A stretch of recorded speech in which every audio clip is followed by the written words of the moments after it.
Rachel Summers' Origins, the incredible time-controlling mutant. The story of Rachel Ann Summers is quite iconic in the Marvel Universe, as she emerged from an alternate dark future to become one of the most significant X-Men characters. Her character made its first appearance in issue number 141 in Uncanny X-Men, a major landmark issue that jump-started Days of the Future Past and was created by John Byrne and Chris Claremont. Rachel Summers was the love child of Scott Summers and Jean Grey, whose sole destiny revolved around becoming a mutant and claiming the Phoenix Force. As the daughter of Phoenix and Cyclops, Rachel was the ideal host of the Phoenix Power and thus claimed the title post her mother, Jean's demise. But over the evolution of her character as a mutant, Rachel had to host a plethora of other monikers due to power alterations and subsequent resurrections, which did not allow her to stick to one, as it was not very appropriate. The character suffered a great deal of identity crisis in her struggle to find the right alias, and what makes her unique is how she managed to evolve and overcome it to a point where no other variant of Rachel with similar abilities existed in the Marvel multiverse. Before we go into our explanation though, we have a very small request. If you like our content, please support us by subscribing to our channel. This is a small click for you, but for us, it means a lot. Thank you. Let's begin.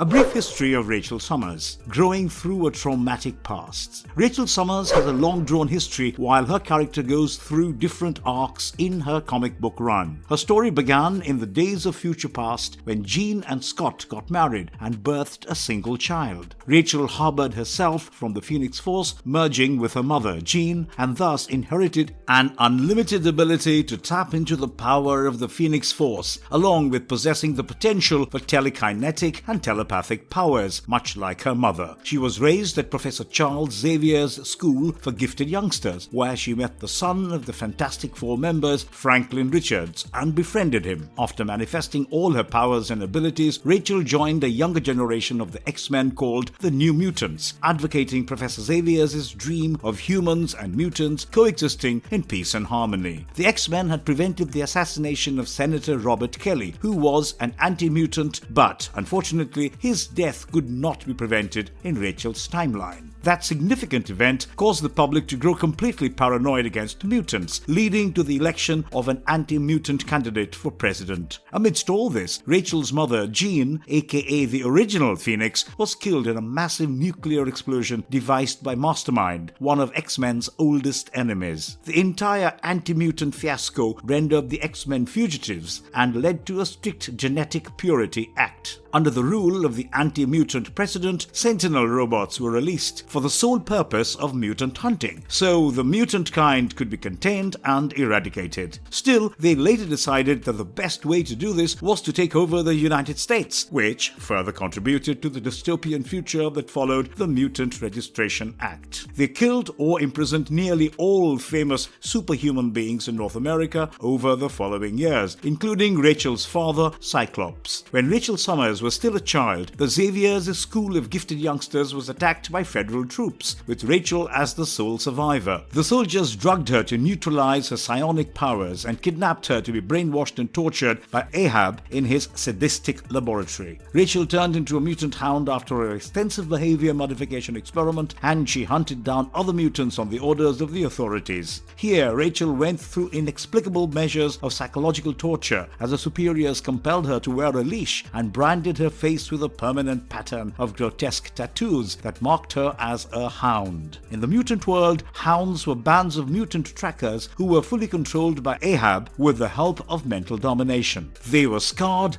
brainwashed, trained, clothed, usually marked, and kept under chains to carry out commands on killing and capturing other mutants. Rachel, as a hound, was forced to carry out kill orders for many mutants that she loved and cared for, which left her in a wallow of shame and grief, deeply anguished over the death of her friends and family. This scarred her soul and turned her bitter towards human beings who persecuted mutants, which helped her break free from one of Ahab's sadistic and torturous brainwashing sessions, causing her to rebel against him and leave a permanent scar on his face. After breaking free from the clutches of the sadistic Ahab, Rachel joined the surviving X-Men members in the South Bronx Mutant Containment Facility, where they were planning on ending the reign of the Sentinels and finally changing the course of history. In the camp, Rachel found a way to break free from the power-neutralizing collars and befriended other powerful mutants like Magneto, Wolverine, and Catherine Kate Pryde.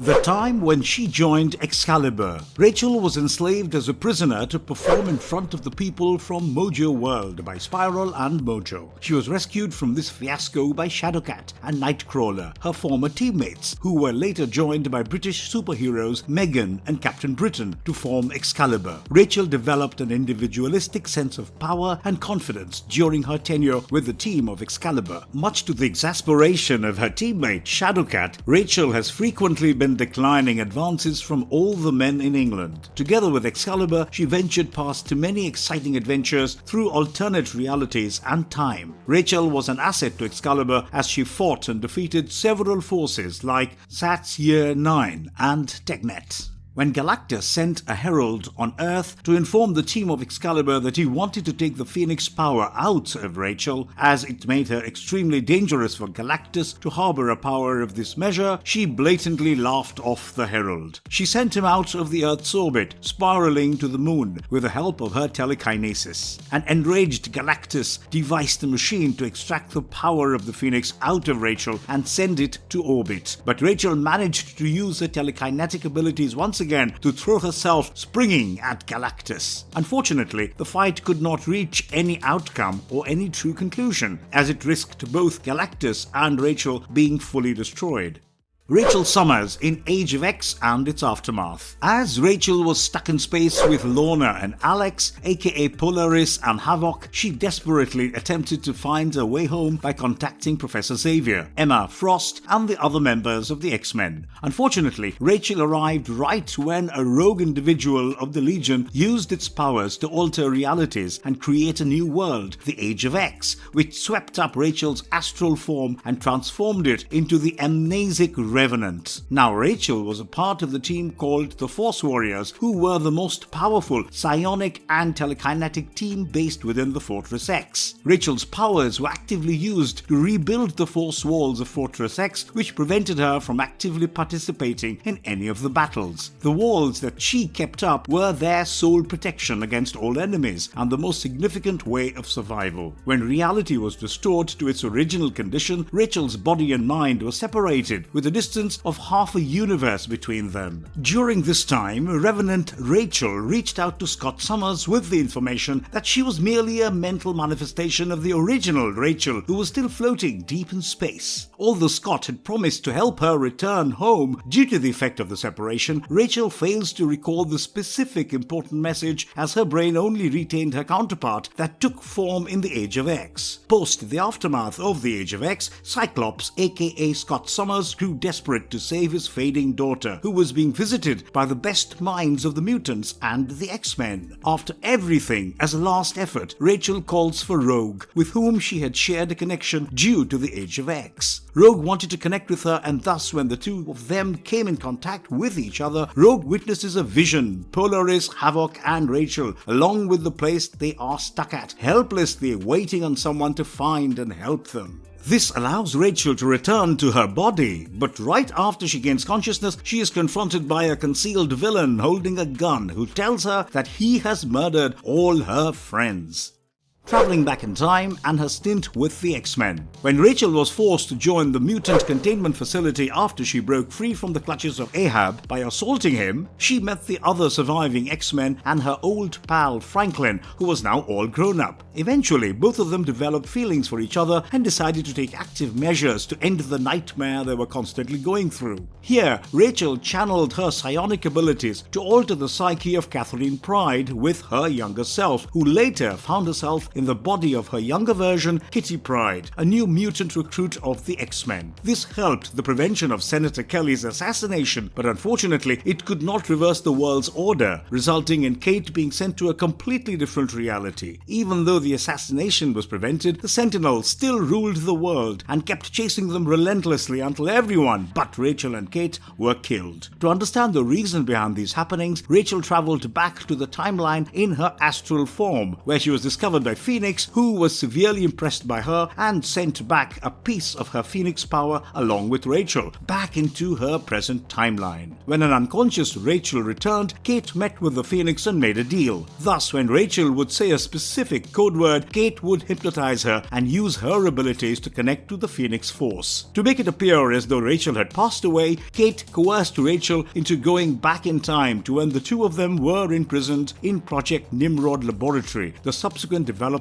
of the Sentinels. Unfortunately, Rachel became Nimrod's prime target and ended up in mainstream reality rather than her past. Over time, Rachel was finally able to accept her predicament and discovered a home with the X-Men of this world. When Rachel stumbled on the news of Jean Grey's death, she decided to take upon the Phoenix mantle to clear her mother's name after the obliteration of the Phoenix Force, which took place in disguise Jean. Rachel located a crystal that gave her access to the mental imprint of her mother and allowed her to relive some of Jean's most unforgettable memories. Rachel realized that she felt very confident about continuing the excellent work her mother started before joining the Phoenix Force because she had seen what a strong woman her mother was during this time. Although Rachel was occasionally erratic, she was an invaluable teammate who was primarily motivated by her impulse alongside the demons of her past. Along with Wolverine, Nightcrawler, Shadowcat, and Rogue, they all collectively left on a mission early on to rescue Banshee from James Proudstar, who would later go by the name Warpath. As someone who has spent much time as a hound, Rachel struggled to accept the assignment, which required her to use her telepathic abilities to find Banshee. Her faltering mental health post the hound experience always pushed her on the edge to lose her calm, which sometimes ended up in her reluctantly hurting the team. While on a mission to Asgard, Rachel skillfully demonstrates her self-assurance and value while wearing a costume that resembled the Phoenix, creating a massive issue for Cyclops. Targets Rachel, which causes her to finally push past her breaking point. When Rachel and Selene are engaged in combat, Rachel prevails, and this is about to push Selene to death when Wolverine intervenes and critically hurts his teammate as he wants to prevent her from doing something that would haunt her for an eternity. Still, he went too far in the process and almost killed her. Following this, the X-Men, especially her friend Kate Pryde, search for a disappeared Rachel everywhere but cannot locate her anywhere.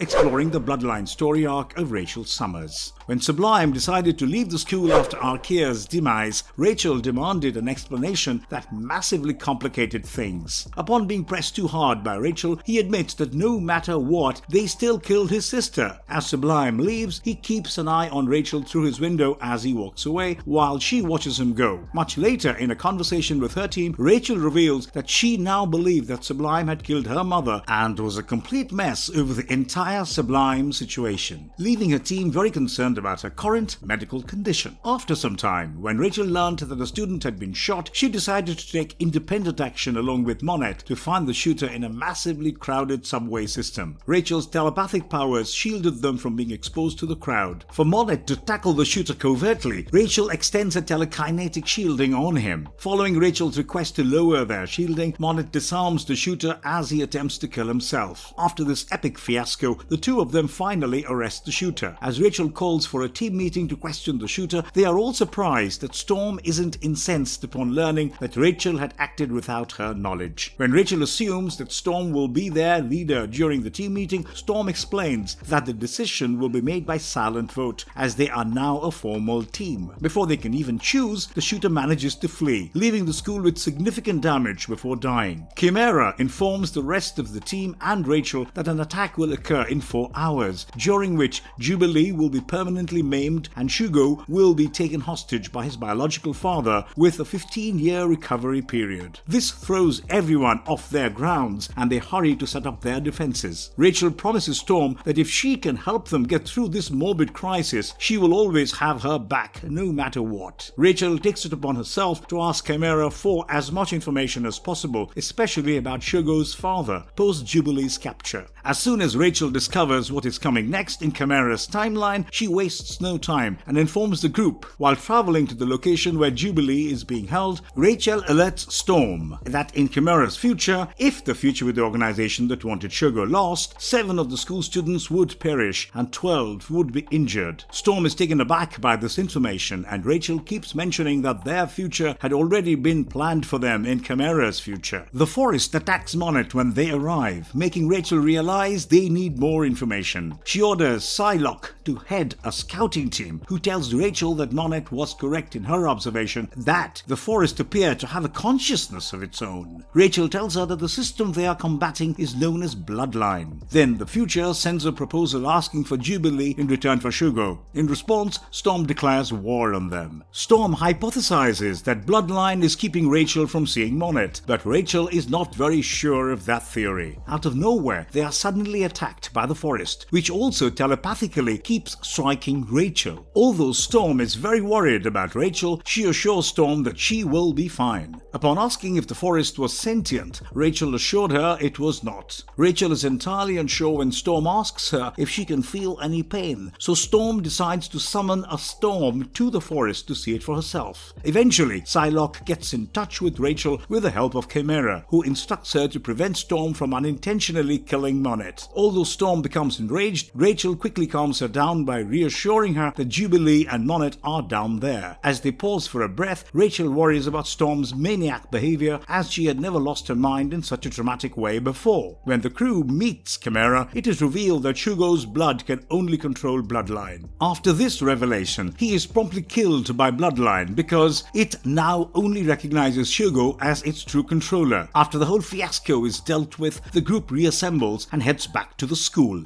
What makes Rachel Summers such a powerful mutant? Rachel was the only child of Cyclops and Phoenix, which automatically made her an Omega-level mutant. She had inherited her mother's colossal psionic abilities, although she had minimal control over the powers of telekinesis and telepathy. She was also the only mutant who could host the Phoenix Force. As interpreted by Vatjor Thrul, our Marvel girl Rachel is possibly the most powerful psychic in the entire Marvel universe. Her measurements could only be taken on the Kiatna size scale, thus implying that people as impressively powerful as her need a whole different measurement scale and are indefinitely invariable. Rachel could only tap into her fullest potential after being knocked senseless from fighting the Sentinel Alpha. She had personally trained along with the Nightcrawler and had mastered hand-to-hand combat from him. Storm polished her up on lock-picking skills. She also had some experience in the repair of vehicles and in operating advanced technology weaponry. Rachel was outstanding for demonstrating her usage of telekinesis and telepathy in combat. Rachel had the power to interpret, sense, and manipulate other beings' sensations, feelings, and emotions, usually to varying degrees. Just like her mother, she was a crazy powerful telepath who could detect and literally read thoughts and emotions alongside being able to project her own thoughts into the minds of others within the perimeters of a limitless radius. Her other telepathic powers included mind control,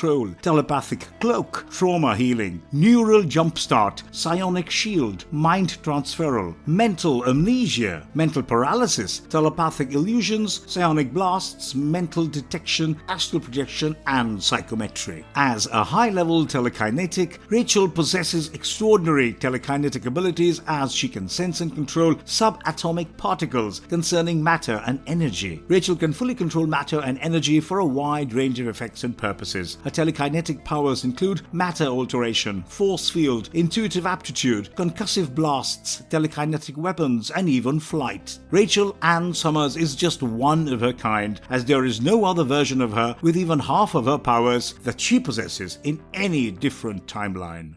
How can she be defeated? Even with the abilities of the mighty Phoenix Force, Rachel's powers fail to interpret magic or just magical things in general. To take the edge off her friend's fears, Rachel tried to free the Soul Sword from the bedrock it was embedded in when it first appeared close to the Excalibur Lighthouse headquarters, looking for Kate Pryde to become its brand new wielder. Rachel tried to extract the sword with all the power of the Phoenix Force, but she could not do so, as she believed only Kate Pryde could extract it. it. This might be the cause of Rachel not having the Shi'ar death mark on her back telekinetically removed. However, Nightcrawler hypothesized that this was only because Rachel never wanted to have it removed. Rachel's character has tested and tried an entire host of monikers like Rachel Grey, Marvel Girl, Prestige, etc. Still, none of these aliases stuck to her, leading her to a point where she identified herself as just Rachel. In the entire Marvel universe, Rachel Summers is one of the most potent telepaths, but this is only the beginning of her abilities. Her telekinetic powers are comparable to those of her mother, and her ability to chronoskim, which helped her send Kate Pryde back in the timeline in the days of future pasts. Comic book purists are aware that Rachel's significance goes far beyond this particular circumstance, as she emerged from a bleak alternative future to become an essential X-Men character and a strong cosmic figure who almost certainly will eventually appear in the MCU. Please mention your thoughts and opinions about Rachel Summers, the badass psychic superhero, in the comments below. And if you liked our content, don't forget to leave a like and subscribe to us if you haven't already. Have a good one and be safe. Thanks everyone.